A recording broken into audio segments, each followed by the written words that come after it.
So good morning class. आज हमारी संस्कृत की दूसरी क्लास है और मैंने कल वैसे बोला था कि आज हम लोग संयुक्त व्यंजनानी देखेंगे। तो चलो स्टार्ट करते हैं। आज का टॉपिक क्या है? संयुक्त व्यंजनानी। ठीक है, संयुक्त व्यंजनानी।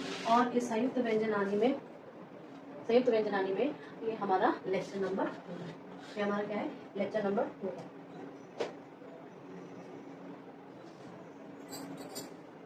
देखो, जब कभी भी स्वर क्या है?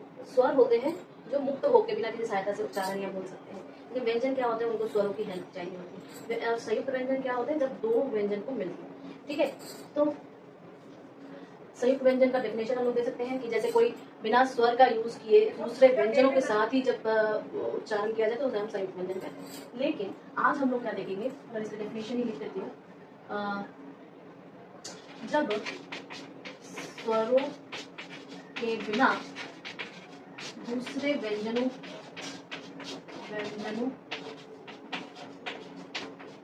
से मिलकर बने वर्ण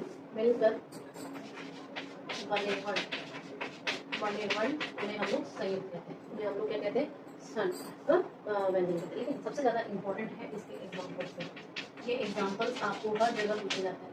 उदाहरण लेते हैं, जैसे सबसे अच्छा छोटा सा जैसे क्या क्या बनेगा बताओ। सबसे पहले आपका बनेगा क प्लस श और साथ में अ भी जोड़ो तब जाके पूरा। ठीक है, तो ये क्या बनेगा? श। अब इसके एग्जाम्पल हम लोग जानते हैं क्या बनेगा? श। ठीक है, अब इसके एग्जाम्पल बोलो क्या क्या बनेंगे। बहुत सारे बता सकते, तो हमने पढ़ा भी था। क्या क्या बना था बताओ? कक्षा। ठीक है, फिर बना था वृक्ष, फिर हम लिख सकते हैं क्षमा। ठीक है, फिर हम लिख सकते हैं अक्षर। ठीक है, दूसरा आपके पास देखो त प्लस र प्लस अ, तो क्या बन जाएगा? त्र। क्या बन जाएगा? त्र। ठीक है, त्र बन गया। अब इस त्र पे कितने बार हम लोग लिखे भी थे कुछ, जैसे कि आप बोल दो मित्र, इत्र भी बोल सकते हो, चित्र भी बोल सकते हो। चित्र, शत्रु, या पवित्र। ठीक है, कर सकते हैं ना। इससे ज्यादा कर बेटा आप बोल सकते हो ज प्लस इया प्लस अ, तो ये आपका बन जाएगा ज्ञ। क्या बन जाएगा? ज्ञ। ठीक है, अब ज्ञ के प्रकार हम लोग कल देखे भी थे। ज्ञान, आज्ञा, विज्ञान भी होता है सब्जेक्ट आपका। संज्ञा हिंदी में पढ़ते भी हैं, संज्ञा हो जाएगा ना। फिर आप देखो चौथे नंबर पर द प्लस य प्लस अ। ठीक है, तो ये क्या हो जाएगा? ध। अब इसका प्रयोग देखो आप क्या कहाँ पे करते हो? विद्यालय में करोगे। विद्यालय में ये बहुत ही इंपॉर्टेंट है और इसके एग्जाम्पल्स आते हैं बहुत क्वेश्चंस में। क्या आ जाएगा बताओ? विद्या में करते हो। फिर आप इसमें करोगे उद्यम में करोगे। फिर आप उद्योग में करोगे। फिर आप किसमें करोगे? यद्यपि। ठीक है, क्लियर। सो ये सब आपके क्या है? सही। अभी हम लोग और देखेंगे एग्जाम्पल। जैसे चौथे नंबर, पांचवें नंबर पर देखो द प्लस ध प्लस अ। ठीक है, क्या हो जाएगा बताओ? ध। ध में ध जुड़ा हुआ है। अब ये देखो, ये आप यूज भी करते हैं। बहुत सारे शब्द हम लोग ने क्लास में लिखे भी हैं। क्या कैसे शब्द लिखे हैं? जैसे युद्ध। ठीक है, फिर आप वृद्ध, बूढ़ा। ठीक है, फिर आप बोलोगे शुद्ध। फिर आप बोल सकते हो क्रुद्ध। तो ये सब आपके क्या थे? प्रयुक्त व्यंजन थे। इसको नोट करिए, फिर आगे और लिखेंगे। अब 6 नंबर पर देखिए द प्लस व प्लस अ, तो ये क्या हो जाएगा आपका बेटा? व। ठीक है, अब ये जब ध्व हुआ तो इसका प्रयोग हम लोग कहाँ कर सकते हैं बताओ? बहुत जगह कर सकते हैं बेटा। जैसे सबसे ज्यादा तो हम लोग द्वारा लिखते हैं, द्वारा। ठीक है, द्वारा लिख लिया। इसके बाद आप बोलोगे द्वेष मतलब ईर्ष्या, द्वेष। इसके बाद आप बोलोगे द्वंद्व। इसके बाद आप बोलोगे विद्वता। ठीक है, द में व जुड़ा हुआ है, द में व जुड़ा हुआ है। 7वें नंबर पर आप देख सकते हो बेटा जी, जैसे वहां पे लिखा भी था ध प्लस य प्लस अ, ठीक है, तो ये आपका बन जाएगा ध्य, ध्य, ठीक है। अब ये ध्य के आपके पास क्या क्या है, ये देखते हैं क्या क्या हो जाएगा बताओ। सबसे ज्यादा ध्यान, मैं क्लास में आप लोग बार बार सारी चीजों का ध्यान लगाओ। अध्याय, ध्यान, अध्याय, ठीक है। फिर आप बोलोगे संध्या, शाम, संध्या। फिर क्या बोलोगे, अध्यापक, अध्यापिका, कुछ भी, अध्यापक, अध्यापक, अध्यापिका, कुछ भी बोल सकते हो, ठीक है।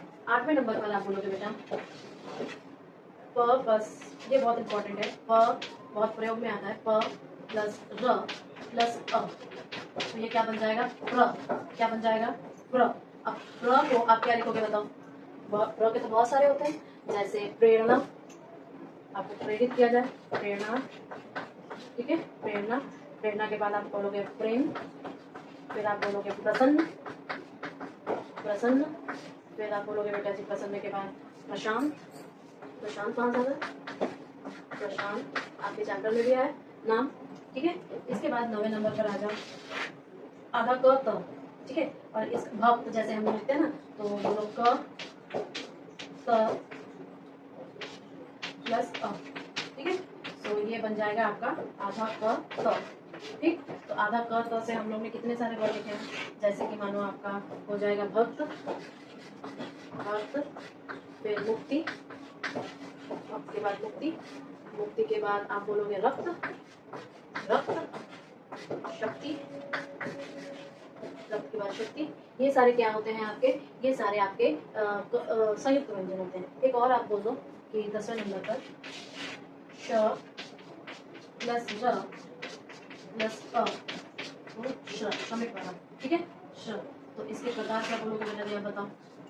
अभी देखा भी था, जैसे श्रद्धा, श्रद्धा लिखो या श्रमिक लिखो, ठीक है। विश्राम, विश्राम गृह, ठीक है। इसके बाद आप बोलोगे श्रमिक, श्रमिक, ठीक है। इसके बाद आप बता सकते हो श्रवण कुमार का श्रवण, श्रवण यानी सुनना भी, ठीक है। तो ये सारे आपके क्या थे, कुछ आपके संयुक्त व्यंजन थे। अब हम लोग क्या देखेंगे, देखो अकारान, इकारान, आकारान, उकारान, ये सब आपने शब्द पहले सुने होंगे, तो ये कुछ वैसे शब्दों के भी एग्जाम्पल होंगे, सब नोट करिए पहले। टॉपिक क्या है आपका, शब्द ज्ञान, टॉपिक है आपका शब्द ज्ञानम।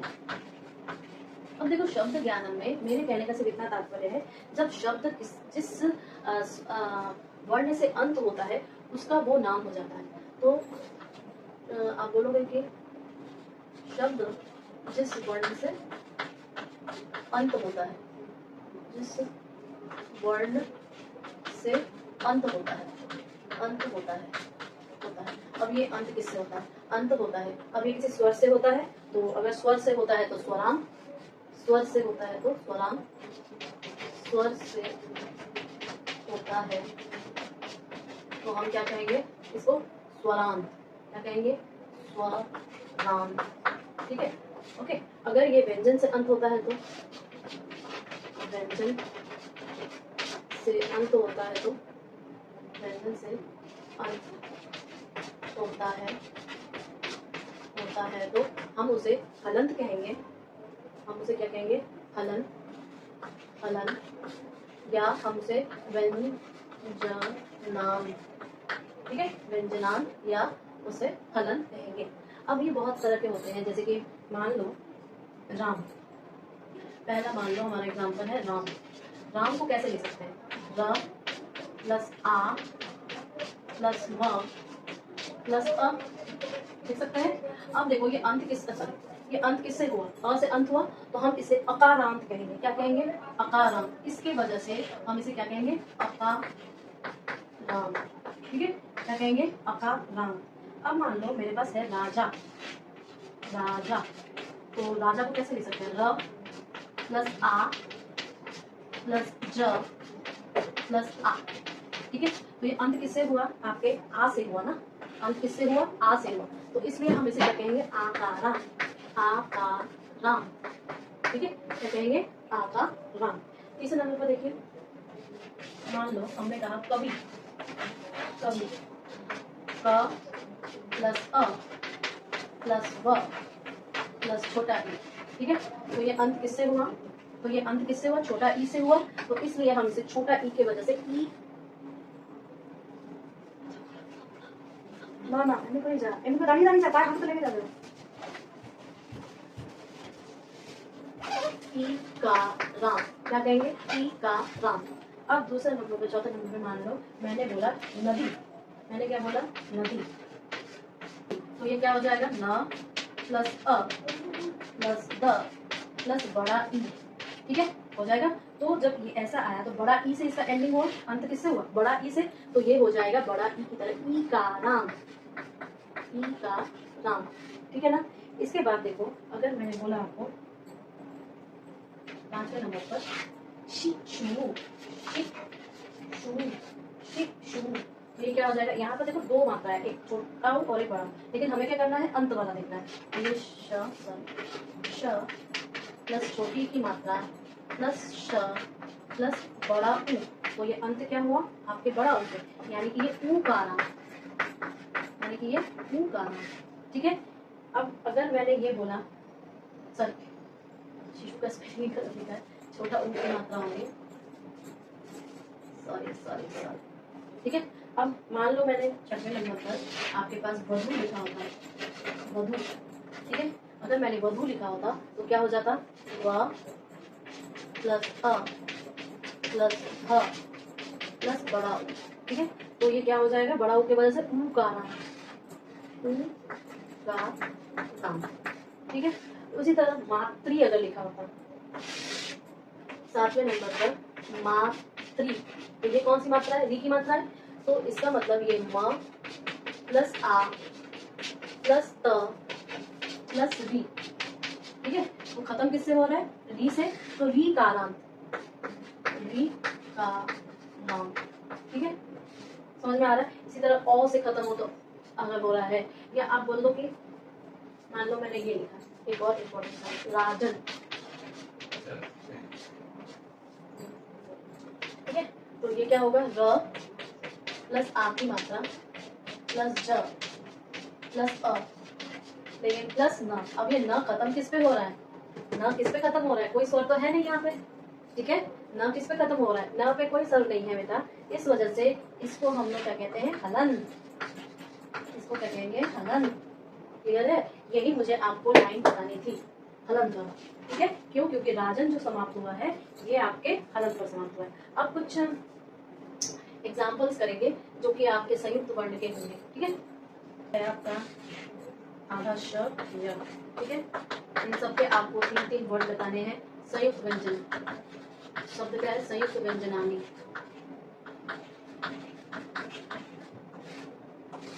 अब बताओ 3-3 वर्ड सब देखो अपने कॉपी में, लिखो सबके सब अपनी कॉपी में, ठीक है।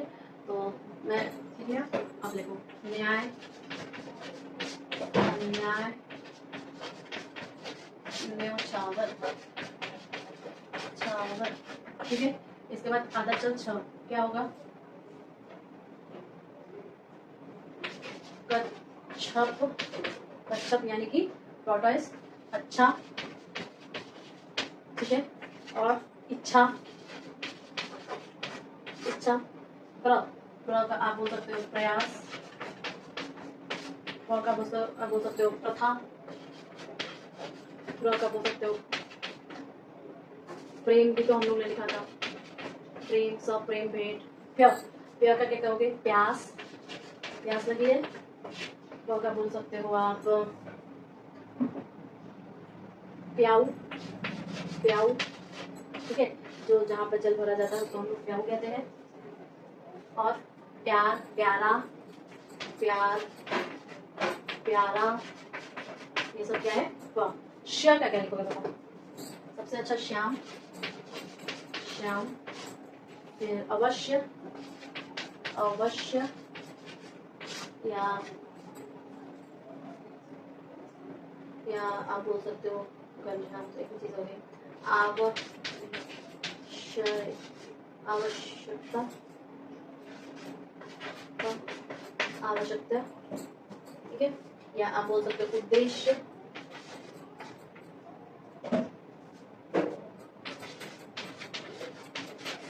उद्देश्य, ये सब आपके क्या थे, संयुक्त व्यंजन के कुछ प्रकार थे और ये एग्जाम में आपको पूछ सकते हैं बेटा जी, ठीक है। आपको व्यंजन दे देंगे, उसके फिर जो जो कि आपको बना विच्छेद करना पड़ेगा छोटे छोटे पार्ट्स में, ये सारी चीजें आपके आ सकते हैं। तो ये जो चैप्टर था ये आपका तो खत्म हुआ। नेक्स्ट डे में हम लोग क्या करेंगे, सबसे बेसिक शब्द यूज करेंगे, वो है आपका अकाराम, अकाराम, पुल्लिंग, पुल्लिंग शब्दावली, शब्दावली, यानी कि देखो जब आप लोग लिंग देखते हो ना, हिंदी में थोड़ा इंट्रोडक्शन देते हो, जब आप हिंदी में लिंग देखते हो तो आपके पास पुल्लिंग और स्त्रीलिंग होता है, पुल्लिंग, पुल्लिंग और स्त्रीलिंग होता है, ठीक है, स्त्रीलिंग होता है। लेकिन अच्छा मैंने अकारांत, इकारांत, उकारांत, आकारांत सारी चीजें देख ली हैं, लेकिन जब आप संस्कृत देखते हो, ये आपके हिंदी में होता है, लेकिन जब आप संस्कृत देखते हो बता संस्कृत, तो संस्कृत में आपको 3 मिलता है, पुल्लिंग, स्त्रीलिंग और नपुंसकलिंग, तीसरा आपका होता है नपुंसकलिंग, ठीक है। तो ये आपके संस्कृत में, तो कल जो थर्ड लेक्चर जो होगा वो हमारा अकारांत, पुल्लिंग, शब्दनामी और रियल जो आपके संस्कृत में शब्द बनेंगे, सेंटेंस बनेंगे, वो अब याद स्टार्ट होगा। इसका हम लोगों ने 2 क्लास बेसिक्स